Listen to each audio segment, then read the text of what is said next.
I met someone who had 54 things on her future partner list. And I looked at her and said, "You're going to be single forever." And I get it. We put all these things in a list because we don't want to get hurt again. And we want to make sure that our standards are high. And we want to make sure that we're really specific. And more than anything else, we want to make sure that we have total control over an outcome. But she never considered the traits and the qualities that she had to have. She was only focusing on what this future partner needed to be and who this person needed to be. And truth is, there is no perfect partner who is out there waiting for you like they are in the movies.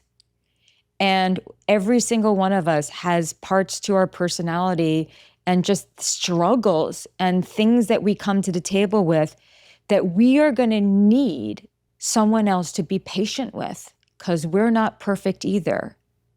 So when you're thinking about that list or all those things that you want in a future partner, think about how you would want someone to be patient with you and cut you some slack and be kind to you, even though you've struggled with some things in the past or you continue to struggle with things currently.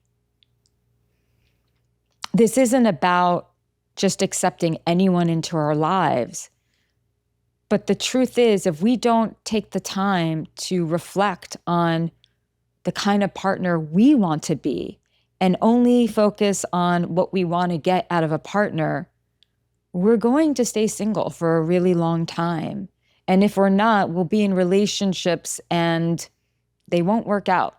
When you are thinking about your future partner and you're trying to get clear because maybe in the past you were never clear and you didn't have any standards and you didn't have any criteria, just get clear about like 3 to 5 things that are absolutely essential to you that have to do with a person's character, their values, the way that they relate, their communication style, versus anything that's on the surface. And then be flexible and open-minded about the rest. And so when I told her this, it was wild. She literally had not taken the time to really reflect on the kind of partner she wants to be. And this is what happens a lot. It's like if you've been hurt a lot or you've been ghosted or whatever, you've been betrayed or you've had relationships that, didn't go well and you feel like you just want to protect your heart. Maybe you didn't really know your value and you let people treat you in such a way that you never want to be treated again.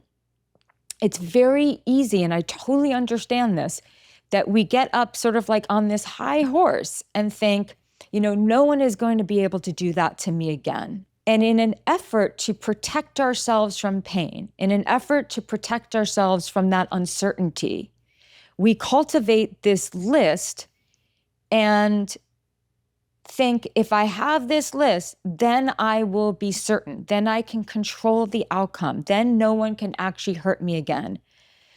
But that list is making it so that no one can even love you again. No one can even get close to you again. And that list makes it so that you are going to be searching for this unicorn forever. I am all for writing down what you want and getting very specific. I actually am in support of writing down a list.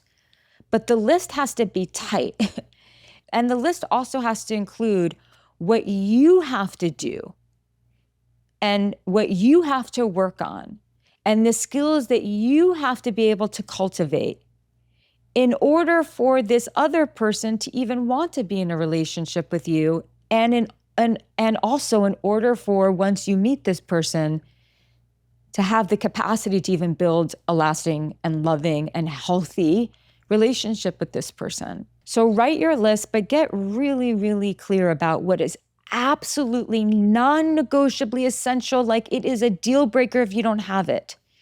And focus on the things that that you've learned from your past that if they were to happen again, you know you just could never survive in that relationship. You could never thrive. Focus on what a person brings to the table as far as their vulnerability, their consistency, their integrity. You and focus on what they bring to the table in terms of what their values are. If family is extremely important to you, guess what? You need to be with someone for whom family is extremely important too. Focus on those things and then write down everything you're willing to tolerate. And when you are writing down what you're willing to tolerate, reflect on all the things that you hope to be accepted for by someone else, even though you're not perfect.